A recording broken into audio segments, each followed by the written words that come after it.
Hey, everybody. Today we have my pal, Lon Harris, film expert, podcaster. He writes the inside.com/streaming newsletter. And we wanted to talk about the two shows that everybody in our industry is talking about, the Dropout about Theranos and Super Pumped about Uber. Yeah, it is a great conversation about both shows. You can tell we're all so excited. We're just trying to jump in on each other all the time. Lots of throwback twist energy. And then after that conversation, after we pick our favorite actors, favorite moments, and we pick which show we think is better, and it was unanimous, we will have Molly in conversation with one of our launch founders, Nick McHenry, for a quick interview about his startup, OneShop. We've been featuring Molly to interview as part of her journey as a venture capitalist, some of the early stage investments we're making. And these are companies that are probably similar to many of yours, or if you start a company, this is what you're going to be experiencing in year 1 and 2. And so we really like to keep our roots here at This Week in Startups and talk about the companies we're investing in. It's going to be a great episode. Stick with us. This Week in Startups is brought to you by Vanta. Compliance and security shouldn't be a deal breaker for startups to win new business. Vanta makes it easy for companies to get a SOC 2 report fast. Twist listeners get $1,000 off for a limited time at vanta.com/twist. Odoo is a fully customizable and fully integrated suite of business apps that lets you build and scale your stack as you build and scale your business. Your first app is free forever, and right now, Odoo is offering $1,000 off your first implementation pack at odoo.com/twist. That's odoo.com/twist. And Coda. Coda is the all-in-one doc for teams. If you've got a stack of niche workflow tools, or you're getting buried in docs and spreadsheets, Coda is the doc that brings it all together. Startups can get a $1,000 credit at coda.io/twist. Coda is the all-in-one doc for teams. If you've got a stack of niche workflow tools, or if you're getting buried in docs and spreadsheets, Coda is the doc that brings it all together. Startups can get a $1,000 credit at coda.io/twist. Hey, everybody. Welcome to This Week in Startups. I'm super excited to have my longtime collaborator and the original newsreader and part of the original cast of This Week in Startups, my guy, Lon Harris. You know him as @Lons on Twitter. How you doing, brother? Really good. Good to see you. I met Lon Harris when I was a young entrepreneur 15 years ago in LA. 15 years ago, yeah. He came and worked at my pool house when I moved to LA. We had like 4 people, and we had this crazy idea for Mahalo, a search engine combined with Wikipedia. It soared to 10 million in revenue and then came right back down. It now exists as Inside.com. It's making millions of dollars a year. Lon was working at a video store when I met him. It's true. Yeah. It was Literally, a Laserdisc store as well. It was also a Laserdisc store. It was called Laser There you Blazer. go. Yeah. Wow. He was on the Quentin Tarantino path of literally working at a video store. Mm-hmm. And now he does web shows. But good to see you, brother. How are you holding up? Yeah, you too. You glad to be out of the pandemic? Yeah, no, it's nice to, it's like the world is just now starting to open up again here in LA. It's nice. Did you miss the act of going to the cinema? Very much. I sort of tried as best I could. Like Cruella last year was one of the first movies that like came back out in a theater. And I had a friend who rented out a theater and we went to go see it. And so that was nice. So like I did my best to like keep one toe in even during the height of the pandemic. But yeah, I think I only saw, 3 or 4 total movies in theaters all last year, which is like ridiculously low for me. You know, I used to go every weekend. And what's the vibe in LA now? The movies are opening up, obviously, like Batman and Spider-Man. A lot of these movies were only allowed, you were only allowed to see them in movie theaters. The whole idea of like, what do they call that, day and date or something? Yeah, like we were doing the simultaneous day and date stuff last year. Like HBO Max was releasing their movie, the Warner Brothers movies. That's basically over. Although I guess Turning Red just came out on Disney Plus and not in theaters from Pixar. I mean, I would say in LA at this point, it's basically like everywhere else. You don't have to wear masks anymore in most places. People are just going about their lives. Like we're sort of, I don't like the term back to normal, but we're sort of like, you wouldn't immediately know that there was still a pandemic going on if you were just on the street right now. If you were like an alien that landed from outer space. What do you think is going to happen with that business model? Is this a total departure? But I'm so curious about, from inside the industry, like people really liked the day and date release. Families clearly, so it's good that at least like Pixar's keeping it up. But I know like it was bad for star contracts. Yeah, I mean, my take is, or what I've seen is, the pandemic massively accelerated a thing that was already happening. Like you can go back to 2019, 2018 and look at what movies were doing killer numbers at the box office versus what people were waiting for on streaming. And it was already getting pretty clear. Stuff like a big Marvel or a Star Wars movie that's going to pack a house with fans and they're going to enjoy that communal experience of watching the new thing opening day together. That's not going anywhere. People love that. That experience is very important to people. But I think, we're seeing stuff like West Side Story, stuff like Coda, stuff like King Richard, these movies that at one time would have been huge national hits and people would have loved them and they would have driven discussion for weeks. People are fine with waiting to see those on Apple TV or Netflix or Amazon. So I think that's inevitable. Like there are going to be fewer theaters, fewer things will open in theaters. I don't think it's ever going to go away completely because of stuff like The Batman. But I think there's only so many things like The Batman or a new Jurassic Park every year. And most of this stuff is going to end up on I couldn't have been more wrong on this, Molly, because my position was, as long as people want to go on dates, movies are going to be a big deal. Mm. And I always thought like that was like in the 90s, that's what you did. Hey, you want to catch a movie? You want to have dinner? And like some people say, dinner or dinner and a movie. It was like the classic date, right? And I think actually, I know this sounds crazy, but that was like a really interesting way to get to know somebody. Because when I lived in New York, you go to the Angelica, you go to see an independent film or something interesting, and then you have a conversation about it afterwards. And it was like a great, I don't know, for me, I thought that was like a great way to commune with friends or to meet a new person and to build a friendship or a romantic friendship, whatever. And now it's just become Netflix and chill.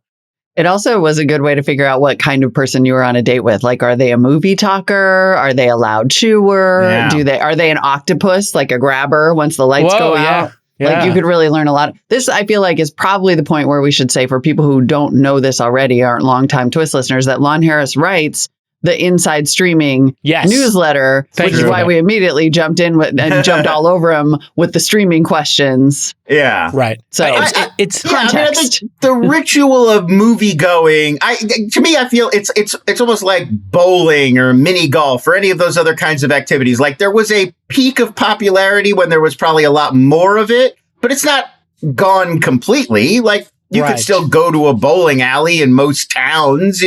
There's like one instead of four, and I think that will probably be the same with movies. Like you maybe won't have a, mid-sized city with like 8 multiplexes with 18 screens each, but I doubt there would be no movie theater. There'll still be, people want to go see the Batman. So it becomes part of the like activity stack, if you will, exactly. Like roller skating or something. And it had its boom. Yeah. Go to inside.com/streaming to get Lon 5 days a week writing about this stuff. And we'll be launching a new website for Inside in the coming weeks, which is kind of like a hybrid of Dig or Reddit and LinkedIn. And you've been playing with that.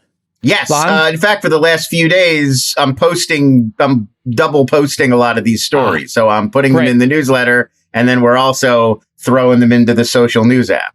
Yeah. So this is going to be a very interesting wrinkle for us, I think, where we can continue the conversations. But we had you here today because Molly and I were, chit-chatting in between, like doing the show about Super Pumped, the story of Uber. And then second, the Dropout. Yeah. So we thought, and this is going to be heavy spoilers, but only for the first couple of episodes. So I would encourage you, even if you haven't seen Super Pumped or you haven't seen The Dropout, this is okay to listen to these because we're just talking about the first couple of episodes and they have a long way to go. Listen, you can still take an Uber. They'll bring you your lunch today. You can't go get a 1-drop blood test at Walgreens. So do with that what you will. It's not like a Spider-Man.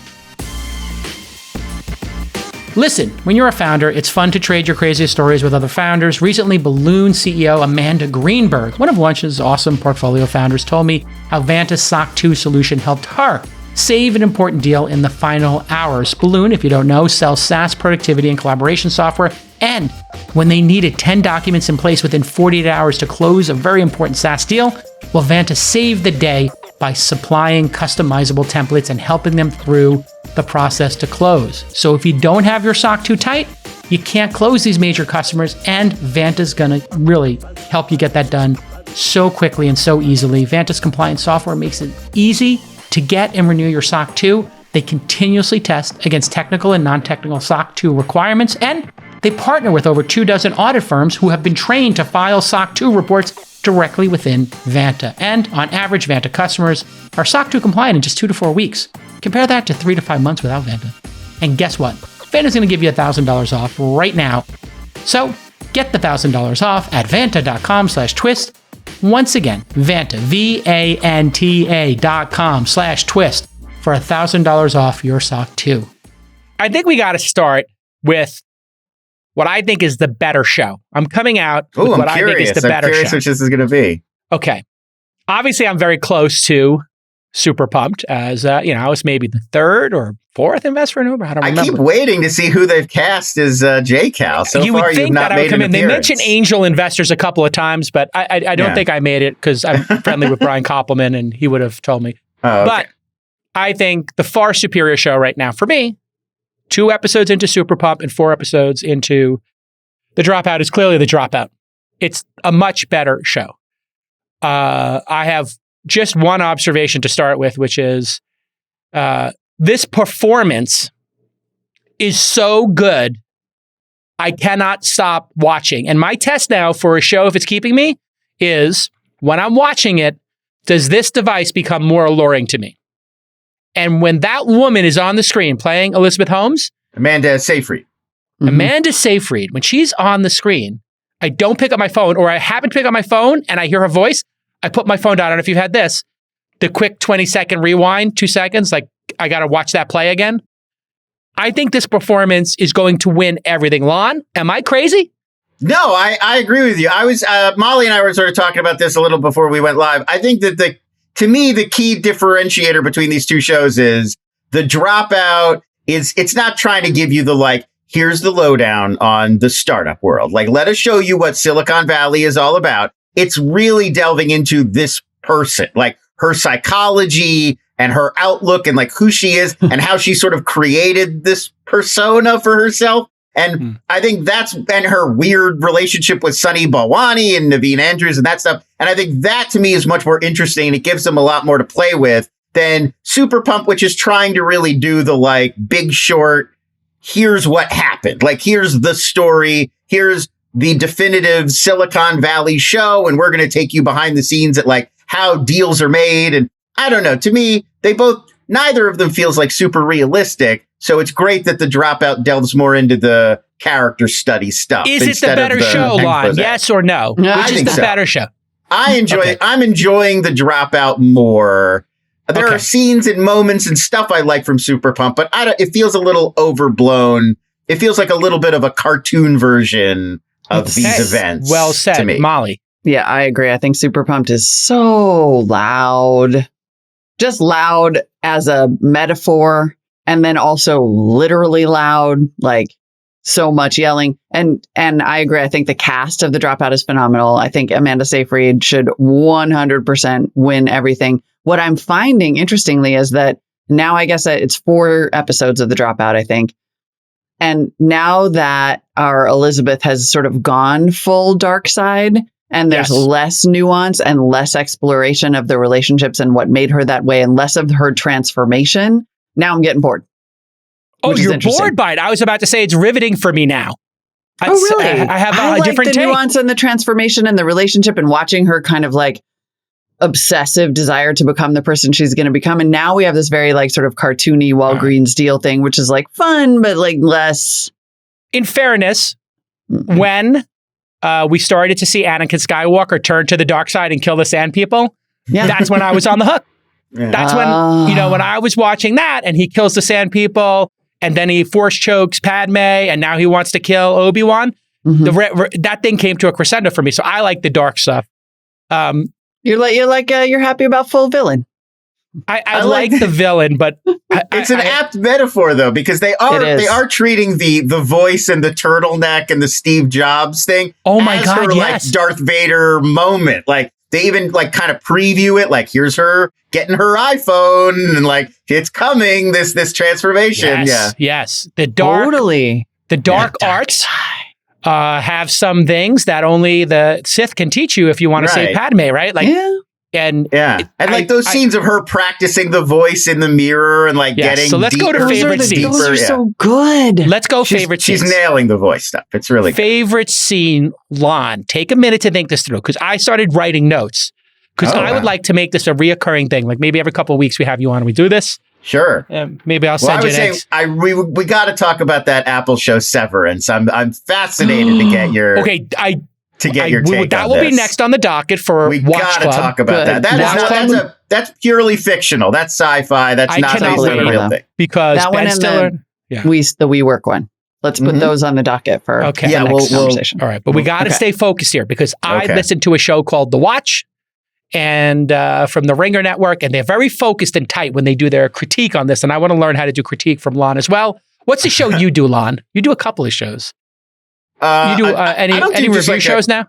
Hal Rudnick and I host a podcast called Binge Boys. That's it's very much like this. We watch stuff every week. I talk a little bit about the news and then we review whatever we saw. Plugs out of the way. So let's get focused. Stay on target. Yeah. Best scene. I want everybody to think because there's so many good scenes in these first 4 episodes. And I got to think, Lon, you have such a great memory for these things and these moments. Mm-hmm. For you, what is the most character revealing or exciting moment? Because it is a character study.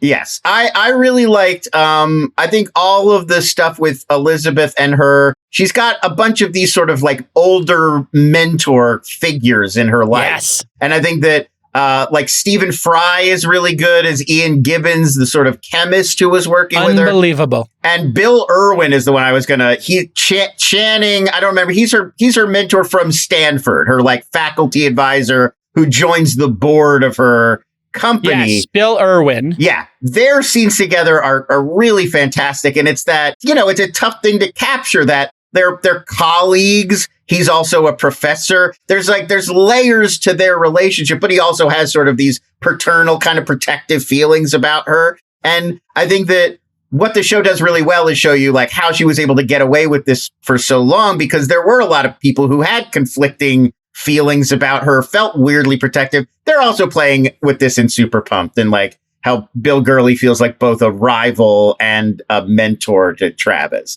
And I think it's kind of that same idea. And those scenes are so good. And there is a lot going on under the surface. Well, this was to give you the back end of what we knew in Silicon Valley. All of the VCs in episode 1, they show the VCs, Lon, kind of laughing her out of the room. And they make the VCs douchey, of course. Totally fair. Where he's like, do you want some star fruit? And she's like, star fruit? The guy's like in a, he's wearing his racing bike clothes on Santa Road. Hilarious. But you're absolutely correct that the old white man obsession with the blonde next Steve Jobs and there's a turning point where they're kind of mentoring her, but then all of a sudden she learns how to manipulate them. Right. Mm-hmm. Yes. And exactly. The ultimate one so far for me is when she meets Sam Waterston playing George Schultz. Yeah. Yep. And that's in the last episode. And she's like, and then she starts doing it with this Alan Ruck, but who's the CFO? Alan Ruck, amazing. Alan Ruck's great, but who's the actor playing the CFO is of fantastic. Walgreens goes through this arc. Josh Hayes, Wade Mark is the guy's name. Yeah, Wade is the real guy. Wade is like the real guy, is the CFO. Yeah. And those two, when she is manipulating them, she kind of figures it out with the CFO of Walgreens of how she can play dumb guys and their stupid egos and competition. And then she gets into George Schultz and she is at the top of her charisma and the reality distortion field. She basically has learned how to force choke old men. And that's where like this metaphor of her as Darth Vader works really well. Because it really does. It's such a superpower. Molly, you had to watch this and think in the beginning, there's a sexual assault. she's being manipulated by men. You can tell like Balwani is the Svengali trying to get her in bed, and it's super creepy, and it's obvious she's being played by men. Mm-hmm. And then she goes on to being able to play men. Maybe you could talk about that dynamic and then your favorite scene. Yeah, I mean, that dynamic is, I think, pretty well done here. Again, like nothing is subtle in this show, right? Let's let's just acknowledge up front that everything in both of these shows is like, slams, like here is the point in the metaphor that we're making. However, I do think that is played really well. And that's why actually one of my favorites, I mean, my favorite will always be the one where she has the sort of like the breakdown and then she's looking at herself in the mirror, giving her own weird pep talk and practicing the voice, right? Where she's just like, we took some very inspirational steps, right? Like that is just a creepy, incredible transformation. Yeah, but I think the overlooked, yes, that forward. Wait, what did she say? Whatever city, I forget what city they were in. What happened in Memphis is... Yeah, it was like, what happened in Dallas was a huge step forward. It was a huge step forward. An inspiring step forward. It was an inspiring step forward. It was inspiring step forward. So that scene is amazing, but I think that... Oh yeah, let's like... Yes. Yeah. New technology. At Theranos. Developing new technology. This is an inspiring step forward. Step forward. I mean, this is so deranged and on point. It's unbelievable. But I do want to say, I think the overlooked best scene. Okay, good. Completely in line with this conversation about how well she manipulates men throughout is the scene where she takes her idea for the patch, her idea that she had before the blood drop thing, takes her idea for the patch to that woman professor at Stanford. Yes! Thank you. Who is like, nope, you're an idiot. This isn't going to work. Lori Metcalf. It's Lori Metcalf. Incredible. Yeah. She's fantastic. And I freaking love her. Playing Phyllis Gardner. Yes. And the scene where she just is like, I'm not having it. You have not done the work. Because she's trying to do the same bit with her of like, I just thought for women and try to break in. And but Laurie Metcalf's like heard it all a million times. And it's like, these Jedi tricks are not going to work on me. Yeah, I'm a Jedi. I love that because I have definitely heard a lot of women over the years say it is very interesting how there were no women surrounding Elizabeth Holmes. There were no women on her board. There were no women investors. Like I am not a believer that women have like a superpower and ability to. However, every woman I know was like, did you hear that freaking voice? That's absurd. That lady crazy. Immediately. Yes.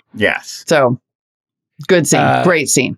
So there was also a fascinating, I would like bring up before we move on. I'll look it up. There was a great interview with the woman who styled Amanda Seyfried in this about how they had to think about, they had to process multiple layers too. It's like, well, we can't just conventionally do what we would normally do, which is make her look good. But we don't want to make it a joke either. We're not making fun of her. We're trying to simulate how this woman would have thought to present herself. And so every layer of the complexity they had to really try to untangle for this. Listen, when you start scaling quickly, your company needs to be run professionally, and Odoo is the software that helps you maintain control of your fast-running business. Odoo's suite of business apps lets you run your entire company on one platform. This means you don't need to keep adding a bunch of different SaaS products and paying for them and logins and data. Everything you need is already in Odoo. All you have to do is turn it on when you're ready. Odoo has over 40 main apps and over 16,000 apps from their open source community. Stuff like sales, accounting, marketing automation, HR, website builders, and so much more. Plus, if you only need 2 or 3 apps to optimize your workflow, well, that's all you're going to pay for. Again, Odoo helps you streamline by running all your business apps on one platform. No more issues transferring data back and forth, and you'll have one customer support contact across all of your apps, not 20. So everything's going to run easier, and it's going to be more affordable. Your first app, always free. And Odoo is offering right now $1,000 credit on your first implementation pack. Well done, Odoo. Just go to odoo.com/twist to get that $1,000 off. That's odoo.com/twist. I love these $1,000 offers. Well done, Odoo. I'm just going to give one scene that I think plays into that because I think we have discovered the gender dynamics here are a key part of the story. For sure. Yeah. I mean, it's interesting too that it's Michael Showalter directed all of these episodes. He also did a film last year, The Eyes of Tammy Faye, with Jessica Chastain and Andrew Garfield, which also in some interesting ways plays in this, it's this relationship that in some ways is very conventional in terms of how the genders are presented, but also has this sort of shifting power imbalance. And anyway, it's obviously something that interests him behind the scenes. Another shout out to Nikki Andres, who played Anna Arola. She was the woman who came from Apple, the designer, who immediately figures it out and is immediately like, WTF. She fell for it. And all of a sudden, she just figures it out instantly, which, by the way, is what venture capitalists did. So this story about the Silicon Valley, fell for it. I think what this show is nailing is the group of people who did not fall for it. And then her turning to the dark side and the group of dipshits who did fall for it. And for me, as an insider, obviously the scene when she's practicing is like the you talking to me scene, like a deranged person, going into the dark side moment when she does the voice. But there are two other scenes that I thought were incredibly powerful. That Apple Store moment, which was the Robert Scoble coming out of the Apple Store in Palo Alto on University Avenue, the first Apple Store ever, and people losing their mind. And that was actually Robert Scoble holding up the first phone. Really? I believe there's a picture of Robert Scoble. That's funny. Look it up, Robert Scoble first iPhone, where he is holding it up like a triumph. And it was really the pinnacle of Steve Jobs' influence as like a god, an entrepreneur, the entrepreneurial god. And they show her, and it reminded me, and they kind of slow-moed it where she was losing her mind. Just going, like the sound kind of distorts. And you could see in her mind, it just all clicks. Like she needs to be a god. Yeah. And how does she become a god? And it's kind of like a Hannibal Lecter, Anakin Skywalker going to the dark side. I just need to be that. I think it's very much, they are like purposefully kind of cribbing from Star Wars. It is that like, oh, this is the power. There it is. There is Robert Scoble screaming, holding up the iPhone that I need, and like this is my journey to obtaining it. Yeah. He got the lightsaber. But that was just one scene I noticed. Obviously, the scene that I think is the most powerful. So there he goes, killing it's killing younglings. Yeah. The younglings. Poor Grogu. He survived that one. But the scene that resonated with me is when she gets fired, or the board wants to fire her. And she comes in and the board is like, we're doing a vote of no confidence. And it just was so perfectly done. For that moment in history, a group of white guys who have pattern recognition, controlling the board, taking the company away from the founder, they found out all the stuff in the chaos of that moment.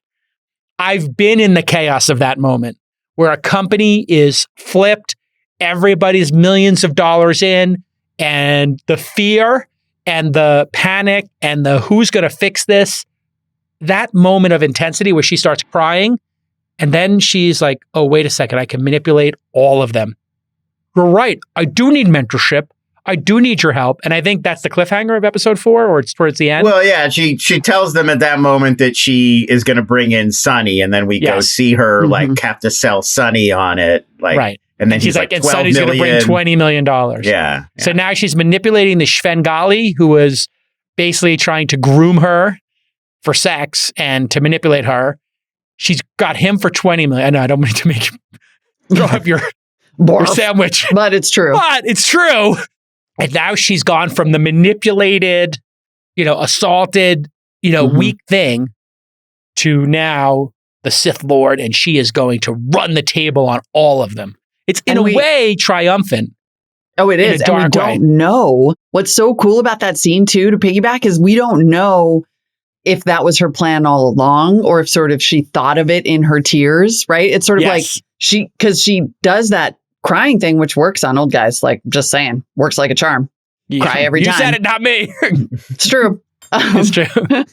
To be a blonde girl crying. My teleprompter is really messing everything up. There's like an amazing, I think it's Michael Che who does a stand-up thing about how like the insane power that white women have to do whatever they want. Like, just send him into Syria. It is Michael Che. Yes, it's Michael Che. It's amazing. Yeah. And he's like, just send him in. They'll be like, Syria used to be kind of sketchy, but now there's a Trader Joe's. Like, they'll just do whatever they want. But you don't know in that scene whether she's manipulating them on purpose with the tears and has already thought of her Sunny plan, or if she thinks of it in the moment. And so it's sort of like beautifully subtle in that way too. Like, did she manipulate them all along? Because if so, like, damn, the show very smartly kind of leaves some levels of ambiguity, like you were saying with Sunny too. And I think there is definitely an angle of he's grooming her, he's manipulating her, he's taking advantage of being in this situation with this person. But it doesn't. It's not so fine a point on it that it makes him a conventional villain. It still kind of plays like he's a confused, lonely man who's kind of stumbled into this situation as well. Right. And I think he has imposter syndrome too. Yeah. Right. And I think like one thing that Liz Meriwether, who wrote the series, and Michael Showalter do very well is like leave it just enough. There's enough open that you can kind of fill in the gaps yourself for who these people really are. Okay. And my next question now is, aside from the principal characters of Sunny Banwali and Elizabeth Holmes, who's your favorite? What would you call them? Like on the cast list? Supporting? The supporting. Yeah, the supporting cast. So I want you to think about this for a second, because this thing is so rich in supporting characters that I love this prestige TV moment, Lon, where all of these actors who are working on Sundance films, independent films, $60 million dramas, who can't get work and or want to do interesting work. I don't know what the dynamic in Hollywood is, but all of a sudden, all of these people who you would think would never do TV are now showing up in these shows, and they're so good at their craft, and their magnetism has been burned into our brains from cinema and legendary performances that when they show up on a TV show, for me, as a cinephile, like all my serotonin, my brain just goes wild. You know, when someone like Stephen Fry or Alan Ruck or William H. Macy come on the screen. So who's your favorite, or who's doing the best job? Your favorite, and who's objectively doing the best job in supporting the show? I mean, you mentioned Josh Pace as Wade. I'm reading it Mickleton. Yeah, the Walgreens CFO. Yes. He was amazing. I would also like to point out, I thought this was brilliant casting. I don't know if you recognize actor Hart Bachner. He plays Larry Ellison. We meet him on that one scene on his yacht. Oh, right. That was an unbelievable scene. That's Ellis from Die Hard. He's that very memorable character from Die Hard, like, Hans, Booby, I'm your white knight. Totally. That guy, like Hart Bachner. The coke fiend, the bearded coke fiend from Die Hard who gets shot right away. That's Hart Bachner, who's playing Larry Ellison in a really brilliant casting coup. So do really casting people do that, Lon, where they're like, this guy had this role, therefore, this person is similar to that role. It's going to fire some pattern recognition. I honestly don't know, but I do think the way that scene was written, it'd be like, this version of Larry Ellison has Ellis from Die Hard energy. What's Hart Bachner doing? Like, I do feel like there's a reality in which that might have happened. But there is also kind of clever casting against type. Like Michael Ironside is playing Don Lucas, and he's a guy we usually think of. He's like a tough guy. He plays like Army soldiers and drill sergeants or whatever. And yet he's got this, he's an intimidating figure, but he does become kind of more of a kind figure in her life, more of a mentor, someone who helped her. So that was an interesting twist on. Okay. So who has done the best job and who's your favorite? Best job and your personal favorite. Oh, I liked both of those guys. I also do. I mean, I think Stephen Fry has been really brilliant in the whole show, and like especially in the most recent episode we've seen where he sort of gets fired and he's got this little kind of sad arc. I thought he really nailed it. So he's your MVP. Yeah, and then who's your personal favorite? I mean, I think Amanda Seyfried is no, but the after star. those. Yeah, I mean, other than those two, it's also fun to see William H. Macy. I don't know. Okay. Who knows? What do you got, Molly? Who is your doing the best job supporting, and then just like a personal favorite? Yeah, I mean, I'm with you on the William H. Macy. He's just incredible. I sort of don't want to discount the mom, Elizabeth Marvel. Yes, she's great too. Like, she's only in those, first episodes really intensely, but I just think she did such a great job at walking that line between like kind of awful, but also there. Like, it's, I don't know. She sort of reminded me of like when I was growing up, we'd be like, Grandma, I love you. And my grandma would be like, oh, okay. Right. Just like kind of uncomfortable, but I was there. So I think she that was just a teeny little performance that I super appreciated. And then honestly, every time William H. Macy comes on with his just like malevolent, disheveled energy, I am 100% riveted. I'm just like, who acts like that? Also, shout out to Mary Lynn Raskob from 24. Like, I just flashed back all the way to 24 and was like, oh, I want to watch that show all over again. So I gave you 3. You're welcome. Okay, that's fine. That's fine. I can't choose. Think, like under the radar, Ukuresh, who plays Rakesh, who does the lying on the test. Yes. And that moment where they're like trying to get the Pfizer contract or whatever, they're traveling internationally and they're, it doesn't work and they decide to lie is like a very dark side, crossing the chasm. Like, you can't go back from here. We've just gone over the rubric. And, his like actually conceding to that was a very underrated moment. But I think Stephen Fry is really creating the heart and soul of the show and like the moral compass. And so he's my personal favorite, but I'm going to give my best supporting thus far to the pairing of Josh Pace as the CFO and Alan Ruck as a startup obsessed. Dr. J. Dr. J. It's funny because he's not a basketball player. He's not a basketball player. That's what makes the joke funny when Elizabeth Holmes explains the joke. And we're like, oh Dr. my God, J how was much a famous Asperger's does this basketball person player. have? Those two and that moment is just such a great indictment of startup culture, I think. Like an appropriate one where people are like, well, they're doing things differently here. And it's like, the guy who's like, yeah, but I need to see the technology, the lab guy. I don't know who plays the lab guy who's insisting on seeing the technology. Oh, that's Rich Sommer from Mad Men. Yes, he is. Yeah. Oh, the whole cast, by the way, is just like it's just every episode is like, it's that guy. Oh, it's that guy. Oh, it's that guy. Oh, it's that guy. It's like a that guy fest. And I'm just going to say, I'm going to tell you who's going to steal the show is when John Carreyrou shows up. I'm not sure who's playing him. But when John Carreyrou shows up, that's going to be the big win. Yeah. Would it have been better with Kate McKinnon, Lon? I mean, I don't know. I think she's a good actress. Like she probably could have gotten the voice and the look and whatever. But Amanda Seyfried's just killing it. I don't know if I would put anybody. What about Adam McKay and Jennifer Lawrence are still circling. Yes. They've got their Bad Blood movie about this same topic still in development. So I think, do you think she's going to be as good as an Elizabeth Holmes? I think maybe they cancel that one. Mm-hmm. I feel like this is because she did it so well. Who wants to come after that performance? Yeah, I feel like this kind of tells the story. And that's what happened with, there's that Joe and Carol Peacock show about Tiger King. And there was going to be an Amazon show as well about Tiger King with Nicolas Cage as Joe Exotic, but they canceled that one because Peacock got there first. So I feel like that might happen with this as well. It's a shame for J-Law too, because I think she would have done a pretty good, and maybe still will do a pretty good job. But Amanda Seyfried owns this so much that I think for me, at least in my mind, I won't ever even be able to differentiate them. Like my mental picture of Elizabeth Holmes just became Amanda Seyfried. It's tough for sure. I mean, I'm sure it's a different take. And like that one's based on John Carreyrou's book. This one's based on the ABC News podcast. So I'm sure it's a different take on the material as well. But it's a little weird to have two big high profile versions of the same story. It's like those two Fyre Fest documentaries. You just watch them both and compare. Yeah, you're just right. Yeah, I did watch both of them, but I don't remember either. They've kind of blended into one. Because the Netflix one was co-produced by the F. Jerry guys who also worked on Fyre Fest. So the Hulu one is almost an expose on the Netflix one in a weird way. Right.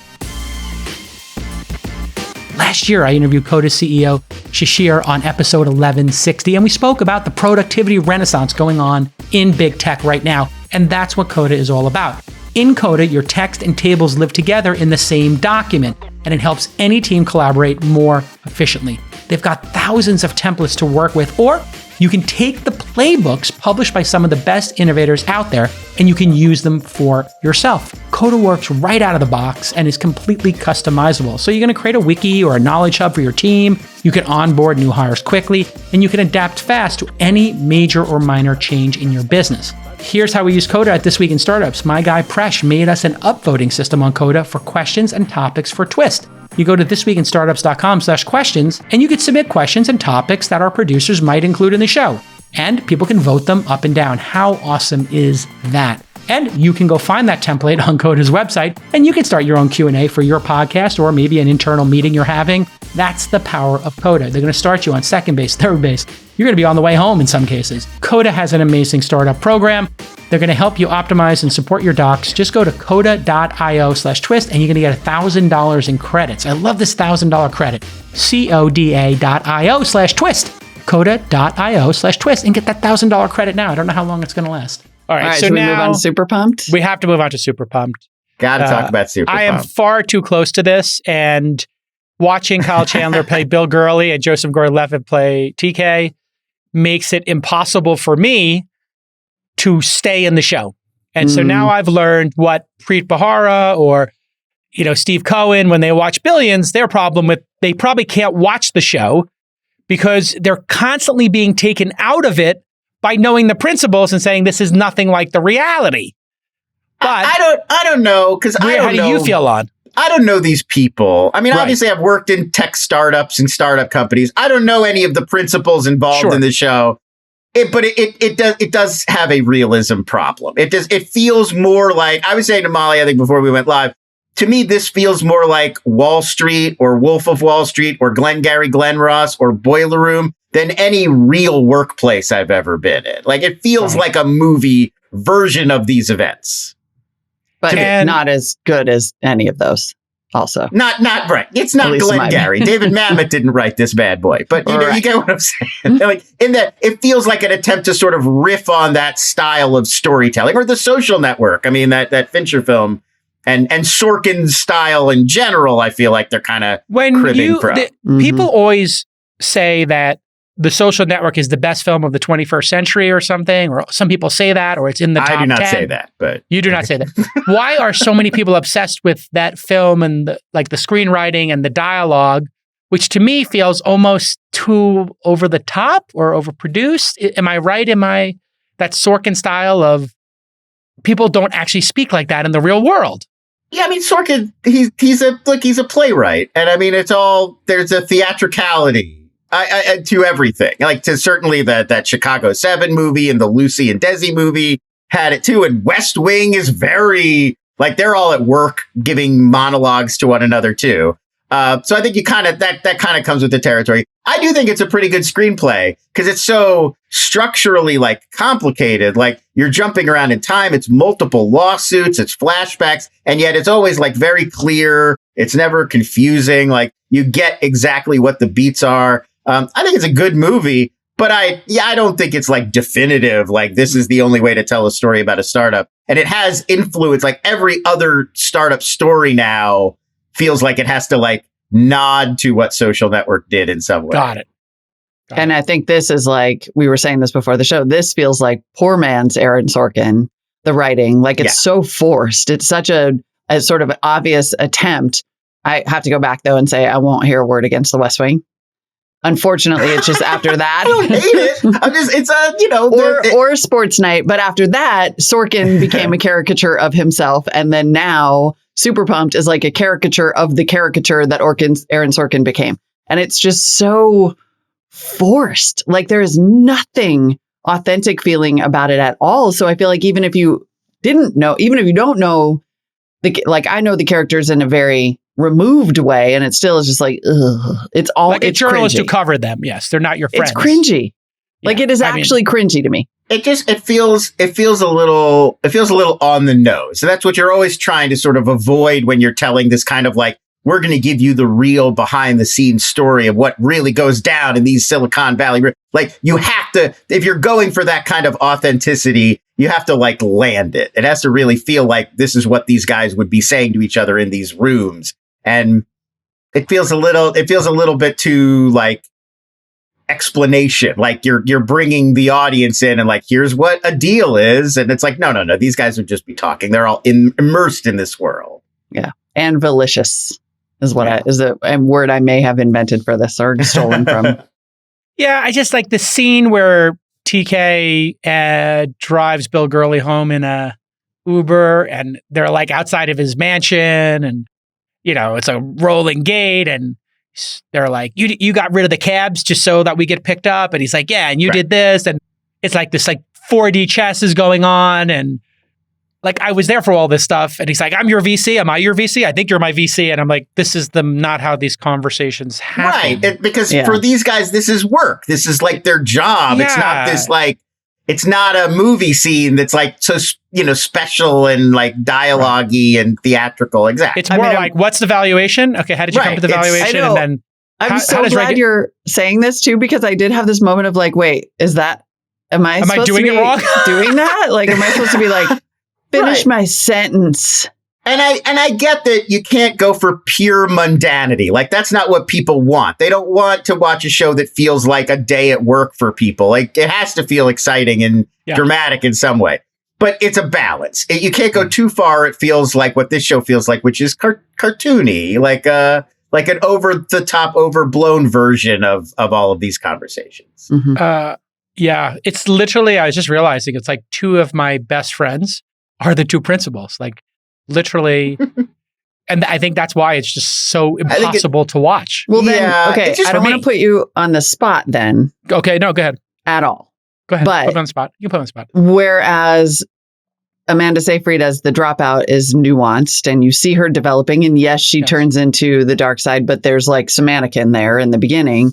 This portrayal of TK has like no Anakin whatsoever, right? It's like he is an awful sociopath from word one. Yeah, no one really gets shading on this show. And him, not at all. TK least of all, Least of all. And so do you feel like that's unfair? I do. TK is a very caring, emotional, sensitive person that is totally left out of that. What people don't know is behind the scenes, like, I'm not going to talk about any conversations I've had or anything, but like this was not easy on him. He struggled. He wanted to be a great leader. And, he was taking on this wartime stance because there was no choice. If he did not go to war with the mafia, the people who own the medallions, the regulators who were in fact corrupt, like that was actually true, and the special interests, there would be no Uber and there would be no advancement of society. And he really had no choice but to fight a war in every city. And so once you get into that wartime mentality, yes, that is accurate that it was a war stance company, but so was Airbnb. And they had to fight the war with regulators in every city who were like, the way we interpret this ancient breakfast renting your room law is this. Yeah. And they're like, okay, we're doing that. And they're like, no, you're not. Here's my real Travis versus TK on the show question. Yeah. Is he constantly making very obscure, intricate movie and literary references? Is that drawn from real life? Because it feels very writerly in the show. But then I thought, well, I don't know the real guy. Maybe he will say things like, I'm much more of an Emerson than a Thoreau in this case, Yeah, that's a real quote. At one point, they're like, this could be something you'd go to jail for. And he goes, hey, just so you know, I'm more Emerson than Thoreau in this case. Like, that's not something I've ever heard a guy say in a startup company type scenario. There were I don't know that guy, maybe. That's lot like of weird literary references. And especially the first episode where I was just like, am I dumb? Like, there's also a scene where he's talking to his girlfriend and he calls her a Lawrence Dodd. And she goes, you're no Freddie Quell. Those are the characters from Paul Thomas Anderson's The Master. Yeah, that's obscure, folks. Yeah, no, that's not TK. What they did get right was the guy who wrote the book listened to the 2-hour interview I did with TK famously on this podcast. Sure. And a lot of the stuff in that podcast and the 3-hour one I did with Chris Sacca are in the show.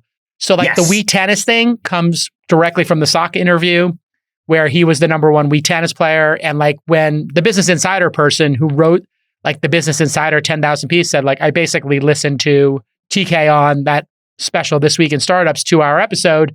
And that's the bones of the architecture of it. And that's where Mike Isaac got it from. So a lot of it came from that. And so there are some moments in there that are true, like the Wii tennis. And, they did have some big parties in Vegas. And there were journalists who were, obsessed with getting TK and, all that stuff. So, and the guy who plays Emil Michael, that character is nothing like Emil. It's so one-dimensional. It just like he shows up and all of a sudden we have no idea what his motivations are, except I guess we assume money from his occasional remarks. Yeah. But he just shows up and is like suddenly this weird like toady / the wolf cleanup character. Right. That's and you don't know why or care. That's kind of what I'm saying. Like, yeah, like the Dropout's interested in the people. It's like this story happened, but it's really interesting because of all of these odd, interesting people and how they created this story. And these things happen because of who these people are. And I think Super Pumped is much more like, I'm going to give you the lowdown on what happened. Like, here's what happens with VCs that you don't get to hear about. It's trying to be like cool, and it's trying to be about those power dynamics. And it's less interesting to me on some level. Trying to explain the story of Uber might not be a great story to tell, whereas telling the story of Elizabeth Holmes might be a great story to tell. But I do feel like Travis Kalanick's story is a good story, like a dramatic story, where regardless of how you feel about him as a person, it's a rise and fall. It's a very dramatic thing that happened to this guy. And so I do feel like there's a good story to tell there. I just feel like they're focusing on the like, oh, we'll get Tarantino to explain the whole thing. Like it's like Casino and they're trying to do like Scorsese or whatever. And it's like, it's not that kind of thing. Like, it's not cool in that way. It's like, give us the real dynamic. It's not cool enough to be like, here's how a casino works. Let me show you with those voiceovers. Anytime they're doing voiceovers, to me, in a movie, when voiceovers happen, it's like, okay, this is probably going to fail. Like, if you have to resort, and sometimes voiceovers work, but I don't know, for me, it's always the red flag in a film. Like, we can't tell this story through characters and scenes, so we got to resort to something to advance the storyline. It's a tight and a voiceover with the F word in it every time, right? Like every time the voiceover comes on, it's so Quentin Tarantino. It's like, if you're not doing it, you're in the way. And I'm just like, oh, okay, Quentin. Like, I feel like what's really forced about this show is the BDE. Like, I don't need this much BDE coming at me from my screen right now. Like, I'm just trying to have a glass of wine and unwind. Like, it's relax. It's a little try hard. It's trying to impress you and like make you think this is like badass and cool and what's better than $1 million, $1 billion, you know? Yeah, and it's $1 billion just like, cool. It's like, and the plane scene where they're like, here's Bill Gurley at his hangar and he's talking about like Rich Barton's plane. He's like, well, what about Larry Page's plane? And I was just like, literally nobody talks like this about planes in the Valley. Like people are like, I have a plane, I got a NetJets, I got this, whatever. It's like, yeah, okay, I'll see you at, Art Basel, whatever. You need a ride. It's much more like talking about like transportation than talking about like the model of the plane. You know who talks about the model of the plane? People without planes. Yeah. Like people who I don't have a plane. Yeah, I'm going to tell you all the different things about the different models. Once you have a plane, you're kind of like, it gets me from point A to point B, and that's my it. plane, That's my plane, and that's it. It's like the Tinder swindler never talking about his plane. You just say, show up, and he's got a plane. Listen. Exactly. Nick's like, producer Nick's like, wait, just like you? It's like, exactly. Everybody I know, literally, the people who don't have planes are online trying to pick one. Then once you have one, it's like they're all the same. They cost $6,000 an hour to operate. You have to have $1 million a year to burn if you want to have one. The end. And you can get somewhere fast, and it's not worth it, but it's pretty cool. It's a status thing. Come on. Well, I would say the plane thing it's not necessarily a status thing. It's what do I do with all this money now? Right. Because I'm going to be dead soon. Version of a status thing. Well, it's like, okay, I'll be dead in 20 years. There's X amount of dollars in the bank. I make this much off of the interest on it. And okay, I could budget $1 million for this a year. And I make that off of my interest or more than 10 times that off my interest on my thing. So why not get it? Because I'll be dead soon. And I can go on cool trips and not have to go through. Yeah. That's it. Beginning and end. How and about then at some point sorry, go ahead. No, I was going to say at some point you cross the rubric where you're like, yeah, it's not going to financially ruin me, so I'll just get it. Right?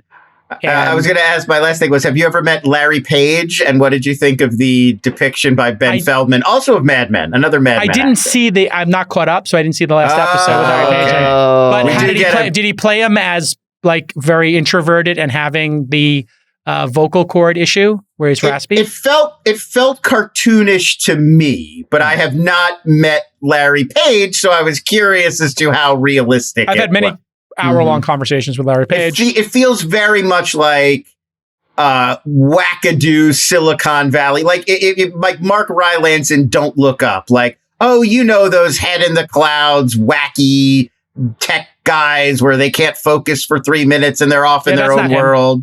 He's incredibly focused. Most people would say he's super introverted and he talks in a low voice. It's extremely cartoonish. They don't go heavily into the voice thing, but I will say I do like that scene because it's the only time you actually see our absurd cartoon cutout of TK have his bubble punctured by someone who's clearly so much more brilliant than him and asks only 2 questions. And just like 2 questions, and both of them are like a murder. Yeah, who can see through him instantly. Like that's it's his Laurie Metcalf moment where it's just here's a person who's not going to fall for any of your ridiculous nonsense. Totally. Is there a best scene or a best performance for either of you? I'll ask, what's your favorite scene in Super Pumped and the best performance?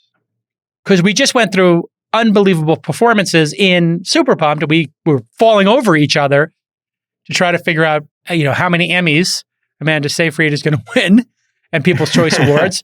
And any standout performances for anybody? I think Kyle Chandler. I think Kyle Chandler has been pretty good, and I think he's got the most to play with so far. I think Joseph Gordon-Levitt, that version of Travis Kalanick's very one note. It's just like he's incredibly driven, he's gleefully amoral, he's very aggressive, and like we get it, and like he's doing a good job of playing that. But that's all there is to really play. And I think that at least with Kyle Chandler, they've given Bill Gurley, he's conflicted. He wants the money. He wants the status. He thinks this kid is probably going to be effective, but we're starting, especially in the later episode, I think the 3rd episode, he's starting to feel more like, do I really want my name attached to this? Do I really want this to be my avatar in this world? And at least like there's meat on that bone, I think, for him to play. So John Bass as Garrett Camp, terrible. I mean, it's not the actor's fault. I think like Carrie Bichet, who's Austin, she's like the driver recruiter. She's actually pretty good, actually. She's doing good. And I've certainly worked with people like that. And I feel like that is a type of person that you meet at startups. So like the true believer, who becomes like the trusted lieutenant. It's just, again, it's like a little one, like that's all she is in that show. We don't have any other shades for that person. There's one scene. The only human scene I have encountered in all of the watching of this show actually involves her, where she is on one of these trips where she's trying to recruit people or maybe she's in San Francisco and the drivers are like harassing her, the taxi drivers. And she goes to her hotel room and opens the minibar to get a drink out of it. And you realize that she's a recovering alcoholic and there's no booze in the mini fridge. And she calls TK and is like, hey, thanks for that. Right. That was actually a good moment. I noticed that moment as well. That was a lovely moment. Because it's a detail that conflicts with what we've seen. We've seen Travis as he's like, a sociopath. Right. And then here's this scene that like, no, he cares about her. He knows her. Totally he humanizing. Yeah, right. For both of them. Like both of them get to be a human for a minute. Right. And it's all too brief. It's all too brief and then it's gone. But that's what they needed a lot more of. Yes. Less bombastic Pearl Jam needle drops and montages of traffic in San Francisco and less of that over the top stuff and more what was the human video moments. Game where they made Travis is in a video game? I kind of like that moment because I thought that's authentic to Travis's personality. He does look at all this as a video game to be mastered. So I did think that was an interesting concept and I like the risk taking on it, but I don't think it worked. But I don't know. Did it work for either of you? No. I'm taking New York. No, just as a video game. Alienating. Beating up Mayor de Blasio at a fighting game. Like you hope that stuff comes through in the subtext so you don't have to show it. Yeah. So is my kind of version of voiceover is dumb. Is there an example on a voiceover working really well in a movie? Because it destroyed the original edit of Blade Runner. I brought up Scorsese is like the king of this, where it's like Casino is wall to wall people talking at you on the soundtrack, but it like it's the flavor of the movie, and it feels like he gives you that experience of this is like a gangster grabbing you by the shoulder and like taking you through his world. And it does feel like that peek behind the curtain. It's the vibe they wanted for this. They just don't quite get there. But a lot of the time, I think the Scorsese stuff is a relative rarity. Most of the time, it's a crutch. It's like, I don't know how to get this information across to the viewer any other way, so I'm going to have somebody say it in voiceover. Mm-hmm. And then, so I gotta nobody. say who else do you love? No, I was going to say, the greatest performance in the show is? Oh, well, I was going to say I love Kyle Chandler a lot. Like, who doesn't love Kyle Chandler? As an actor. Right. But if I were Bill Gurley, I would be a little annoyed at being portrayed as basically like dopey dog, who's always a little bit, a step behind or like getting cut out of the loop. And why is he wearing that Pixies shirt in front of the airplanes? Like that was such a weird, obvious like clunker that I'm like, I have a dilemma because I love him and I want him to just shout like clear eyes, full hearts, can't lose at TK, but instead he just comes off like derp. Yeah. I love Elizabeth Shue in anything she does. Yeah. And playing TK's mom. She's very sweet. I don't know if it's super accurate. I mean, I've met TK's mom a couple times, but I just like, even that, it's like we've met her, we've seen them together a few times. She's supportive, but I don't like doesn't seem to be really like a there. Like she doesn't really have much to play. I mean, I thought Kyle Chandler was the best performance in the show, but I agree that kind of because of, the take is kind of straightforward and simple. He's kind of in this role of like, well, he's the guy that didn't get how bad things were going to get. And they kind of make him, he gets stuck with sort of as the patsy, like, well, he didn't he's got that line early on where it's like the secret to, you've got to recognize all founders are David Koresh and you just got to get out before they go full Jonestown and whatever that line is. And it's that's like not something anybody would ever say. Exactly. Like that, to me, that doesn't feel, I can't imagine any VC I've ever met talking about their companies or their founders that way. And it sets him up as like, well, now you're having him say early on that like, well, this is his failure. He doesn't get out in time. Like it kind of sets up this really simple dynamic of like, he just got the timing wrong. That's why this happened. Yeah. So there you have it, Bill folks. Gurley's so smart. Yeah. Clearly, there's a winner here in terms of the shows. The show only works if we believe that Bill Gurley's very smart. That's the whole dynamic of it. Well, he's got to be in real life, of course. I'm just talking about it in the show. But I'm just saying, like, they need to do a better job of establishing that because they basically set him up to be the dope in this scenario. And like, we, the audience, have to be impressed by his intelligence for the drama to play. Of course, in real life, Bill Gurley's very smart. Nobody would ever deny. So we will be back in 2 weeks with Lon, hopefully, if he has the time in his schedule for us. Let's do it. We have to get him a gift bag or something here, Nick, or something. I got a pie cake and I'm fine. Oh, yeah, I sent a pie cake. You were part of the pie cake. I got a Valentine's Day pie cake and it was delicious. That was, I was like, I'm going for the stunt gift for Valentine's Day. I got on GoBelly and I was like, wait a second. A pie with a cheesecake on top of it with then like a red velvet cake. Right. Yeah. It's a red velvet on top and then a New York cheesecake in the middle and then a chocolate pecan pie on the bottom. Correct. And I sent it to everybody who worked for me for Valentine's Day. And I just put a little note, how much do we love this team or something Trumpish. It was nice. Okay, how much do we love our team? We love the pie cake and don't we, folks? How much do we love a pie cake? And I just literally was like, what would Trump say when he says a pie cake? Wow, didn't see that coming, but good job, guys. Good impressions. Did you get the pie cake? Were you here for pie cake? Yeah. I got mine a week later because I was out of town. It's like a 9-pound dessert. It's so gratuitous, but wait till you see what I'm going to do for Memorial Day. You guys I love this job. Is it Memorial Day or Labor Day? What's coming up first? Memorial Day. Memorial Day. Memorial and July 4th, you guys are totally screwed because it's literally. They've got a pie cake in for every holiday. I don't know if you saw the insert. No, I'm definitely not going pie cake again. That was so gratuitous and over the top. It's like a one-time. I was like, is this a gag gift? Or is this thing going to taste? It actually tasted good. It was very good. It was. I shared it with a lot. It was way too much for even a few people. But sending a bunch of people who, probably the average person has a 1.5 person household. In our companies, maybe two. It's a lot, so much. So like sending them a cake would be like, okay, we'll get through this. But sending them essentially 3 cakes stacked on top of each other, I couldn't get through it. And I got 3 raptor daughters who eat, they're basically eating whatever fortune I've amassed to this point.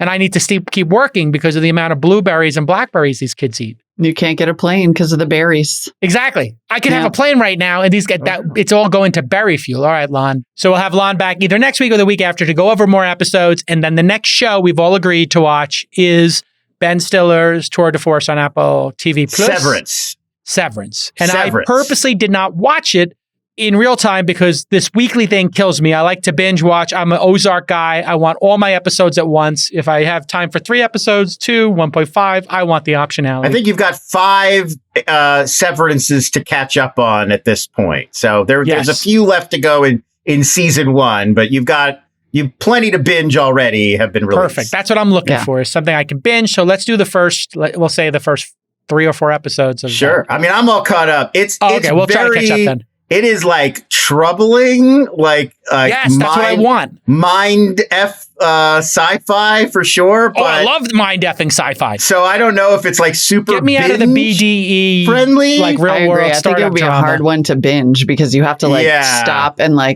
it's kind of like Euphoria. Sink in and have a couple weird dreams about it. Yeah, it's like there is something about it that is particularly like anxiety inducing and troubling for me. But I'm obsessed with it. It's okay because this is what's happening. It's polarizing on Twitter because Ben Stiller has decided to go full engagement. Because Ben and I follow each other. I don't know if I mentioned that 4 times, but we got a little bromance going. But 6 times. I'm watching him because, the algorithm, if you interact with each other, kind of surfaces this on Twitter. And I'm watching his replies. He's replying to people who don't like it. And he's like, well, maybe you should find another show, or maybe you should do this, or, it's okay. Like, you don't have to stop melt for everybody. Like, I'm like, is that Ben Stiller going full contact in Twitter? I like it. Wow. I like it. So shout out. He's now Ben Stiller. He got rid of Red Hour Ben. He went to just @Ben Stiller. Yeah. But he's proud of the show. Because he's doing the full circuit. He's on like every podcast, doing live speaking he executive produced and directed, I think, the first 2 or 3. And it's a lot of, like Patricia Arquette, who's like a frequent collaborator of his. She's in it. Fantastic. Oh, I saw that Danamore, which I love. Right. I liked. Yeah. I like Danamore. Man, it's so good. I'm excited to talk to you. All right. There we go. All right. Okay, Lon, thanks for coming on. We'll see you next time. Inside.com/streaming and @Lons on Twitter. LONS. These are all equal Twitter. Lons. See you next time. All right. Thank you so much to Lon Harris for joining us. We're going to have him back in a week or 2 to do our This Week in Streaming segments on Thursdays. Great job. You can follow him on twitter.com/LONS. And at the end of the show, Molly sat down for a quick interview with Nick McHenry of OneShop, one of our investments. That's right. We talked about building in the e-commerce and retail space and how he plans on scaling what is sometimes a pretty tough business, but maybe not for him. It's a great interview, so enjoy. All right, stick with us. Nick McHenry from OneShop, thanks so much for coming on. Thank you so much for having me, Molly. All right, so remind us about your launch journey. Which accelerator cohort were you in and what happened? Yeah, I mean, we were in launch class of 2021, class 21 in 2021. With February 21, we went through the launch accelerator. It was great. We raised a $1.1 million seed round coming out of the accelerator, partly through the syndicate and then also through outside investors. We placed second in the launch rankings and we just had an amazing experience. That's great. Well, I want to talk about where you are now, but first, remind everybody what OneShop does.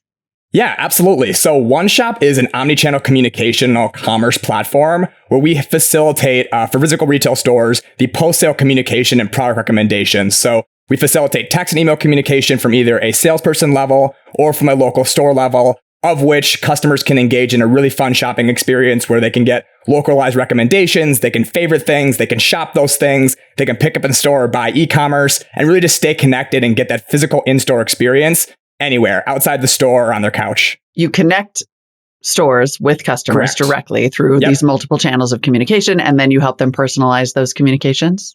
Yep, exactly. So traditionally, pre-OneShop, there was really two forms of communications that you could possibly get in any retail experience. You get the top-level brand communication, which is standard marketing. So the blast, either text or email from the store, or really more the brand, the top-level company. Or you might get lucky and, spend a lot of money at a luxury retail store and get a personal text message from a stylist at that sales floor. OneShop sort of sits in the middle, where you still get consistent, personalized communication, except it's at scale. So even if you spend $10 at a store, you have access to that store's personnel. You have access to keeping up to date on what's arriving at that store, as opposed to just a total brand broadcast level. So as we're talking, those who cannot see us, you've got a rack of clothing and a mannequin behind you. And the way you're describing this sounds like you're pretty deep in the operations of these retailers. Is that true? Yeah, absolutely. I mean, we are very, very deep. I mean, I travel a lot, spend a lot of time on retail sales floor because really our mission and our mantra is taking the in-store experience anywhere. So, very literally, when you shop online, you get one experience, and when you shop in store, you get another experience. Those two things are completely separate. They're completely separate departments at retailers. If you want to get to support, you get one support online. If you go to a store, you'll get another person. And we're really trying to unify those things and create what we would call a true omnichannel experience. So in order to do that, we really need to put ourselves in the shoes of the retail experience. So in my home office, at my actual office, we literally have a point of sale set up so we can experience when we're building our product what it feels like to check out at the register, what it feels like to opt in, what it feels like to leave that store and go home and get that first text message to go through our opt-in flow and really put ourselves in the shoes of the customer. I mean, you are literally describing my Athleta hell. Yeah. Specifically. Why are retailers so bad at this? Like what did they do that created this opportunity for you to unify these parts of their business? Yeah, I mean, it's a complicated problem because really retailer has been saying the word omnichannel for a long time. Basically for a decade now, the buzzword has been omnichannel, omnichannel, omnichannel. Yep. But you essentially I feel like we should back up, what does that mean? I mean, I know what it means, but they've been saying it for so long that it became like a word with no meaning. Yeah. So, I mean, omnichannel, what it should mean is a singular experience of the customer, whether it's a physical experience or if you're shopping online, it's one continuous experience across many different channels, Instagram shopping or online or in store. How it's actualized is just saying, e-commerce and in-store, basically a combination of those two things. Right. But what hasn't happened with a little like a side of spam. Here and there. Exactly. With a side of spam here and there, 100%. And what you're actually interacting with traditionally is three departments at a retailer, and they don't talk to each other. The e-commerce experience, the marketing team / support, and then the physical stores themselves. And these become bifurcated experiences because they're really not talking to each other. They say omnichannel, basically combining these together, but it really is three separate teams, three separate experiences. And it's just been hard, even with COVID, especially with COVID, to really, create the operational or software excellence to create that universal experience. What size retailers do you work with?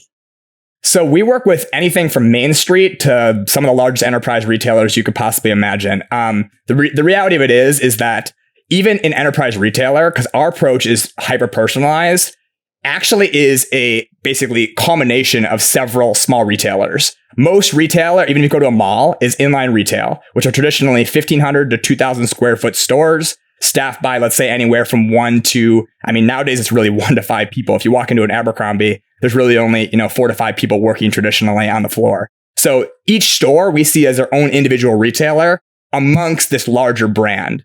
So our ideal customer fit is really, we say 10 to 50, but we do work with single store mom and pop retailers upwards of, 50 to 100 locations.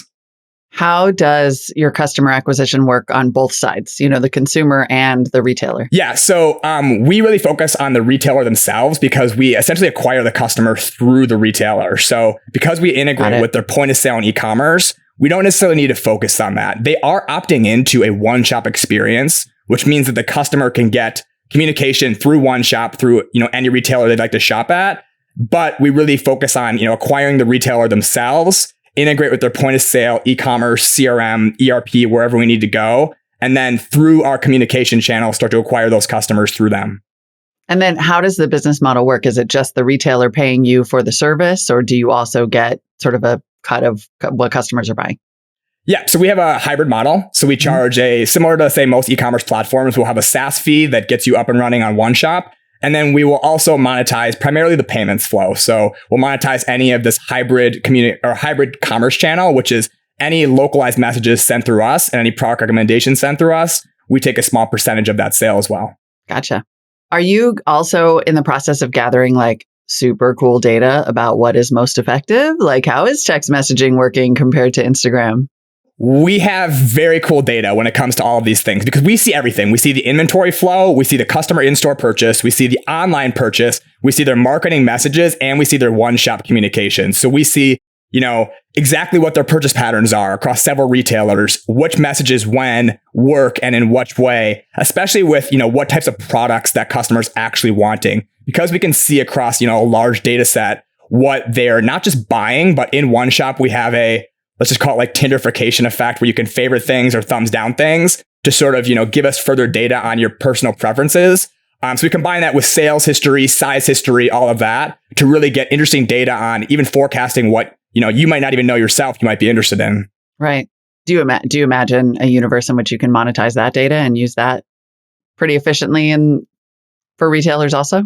So I would say we already are monetizing it in the sense that we monetize the transaction. So the more transactions we can drive for our retailers, the more revenue our retailers get and the more revenue our company gets. So our focus is on really just driving more transaction revenue through those channels. So by doing that, we have, a data scientist on our team that does the algorithm for the product recommendations. By looking at the messaging flow and what messages work, we're really just focused on aligning our incentives with the retailer. So if we both drive transaction revenue together, we all win. Yep, totally. All right. Well, speaking of winning, tell us how things have been in the last 12 months of business. It sounds like you continue to accelerate, no pun intended. Yeah, no. So it's been great. I mean, we are trying to keep up with growth, to be honest with you. I mean, when we joined the accelerator, we literally had, well less than 100 stores on the platform. We had about $7,000 in monthly recurring revenue. We just passed $30,000 a month in revenue, and that's actually throttled growth because we have retailers waiting to be onboarded onto the platform. And we just continue to grow from there. We're in over 225 stores across the US and Canada, and we're super excited for what 2022 has in store. Yeah, I mean, let me help brag a little more. Over 4x in MRR growth. You're servicing over 200 stores, drove over $10 million in sales from communication and recommendations from OneShop. So your only barrier now is you're just too successful. You're just too good at this. Yeah, I mean, listen, it's a barrier, but I would say the bigger barrier, to be honest with you, I mean, it's not even a one-shop barrier. It's that retail has had, as most people know, if you haven't been, alive the last couple of years, it's had a go at it. It's basically in the last 24 months had to forego a period where there was no natural foot traffic to a period where literally everybody overnight decided to go to physical stores the next day and shop where they had no staff to even literally facilitate the people coming into their store. Just sort of this actualization of where we're at now. So a bigger macro challenge for us is just to continue to adapt to the changing retail environment, moving from, everyone's talking about e-commerce in 2020 to now kind of this backlash against e-commerce and a really heavy focus on physical retail in 2022. So we're just sort of ebbing and flowing with the entire industry, I'd say, when that comes to it. Fascinating. All right. Well, I can tell you I'm never giving up my e-commerce, and I know I'm not alone. Nick There's McHenry, a lot of people there. Nick McHenry, CEO of OneShop. Thanks so much for checking in with us. Absolutely. Thanks so much, Molly. Hey everyone, producer Nick here. I want to tell you about the SaaS Syndicate. If you're a founder of a SaaS company with a product in market, our investment team wants to talk to you. Head over to thesyndicate.com/SaaS, SaaS, to apply to raise from the SaaS Syndicate. And you can join Jason's syndicate of over 9,000 accredited investors at thesyndicate.com. Producer Justin here. Know a cool startup? Check out openscouting.com, where anyone can refer a startup to our investment team here at launch, even if you don't know the founder. If you're the first to flag a company for us and we decide to invest, you'll get $5,000 in cash or 10% of our carry. Hey everybody, producer Rachel here. Are you an early stage startup that has product in market, some traction, and are looking to raise at least $500,000? Apply today to Remote Demo Day for your chance to pitch to over 9,000 investors in Jason's syndicate. Submit your application at remotedemoday.com. Our next event is on April 27th. And if you want to learn how to invest in startups from the world's greatest angel investor, and no, we're not talking about Chris Sacca, then head to angel.university to apply. The 4-hour workshop costs $300 and all proceeds are donated to charity. To date, we've donated over $175,000 to various charities, and you can see the full list at angel.university/charity.